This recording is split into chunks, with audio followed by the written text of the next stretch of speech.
সন্দেশখালীর ঘটনা উল্টে দেওয়ার চেষ্টা করার জন্যই প্রতিবাদীদের মুখ বন্ধ করতে ধর্ষণের চেষ্টা করা হয়েছে, এমনই অভিযোগ করেছেন সুকান্ত মজুমদার। তার কথায়, তৃণমূল নেতার নেতৃত্বে মহিলা নির্যাতনের ঘটনা ঘটলেও প্রশাসন তৎপরতা দেখাচ্ছে না।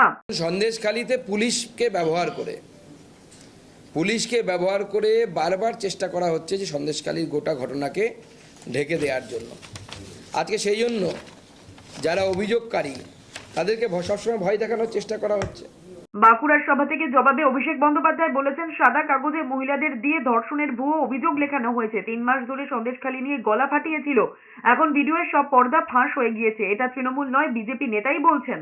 বিজেপির মণ্ডলের সভাপতি বলছে সন্দেশখালীতে কোনো রকম কোনো ধর্ষণের ঘটনা ঘটেনি। বিজেপির বিরোধী দলনেতা শুভেন্দু অধিকারীর অঙ্গুলি হেলনে আমরা মহিলাদের 2000 টাকা দিয়ে তাদের সাদা কাগজে সই করিয়ে ভুয়ো ধর্ষণের অভিযোগ থানায় জমা করিয়ে সিবিআইকে দিয়ে তৃণমূল নেতাদের গ্রেপ্তার করিয়েছি। আমি বলছি না, বিজেপির সন্দেশখালীর 2 নম্বর আর 1 নম্বর মণ্ডলের সভাপতি গঙ্গাধর কয়াল আর শান্তিবাবু বলছে।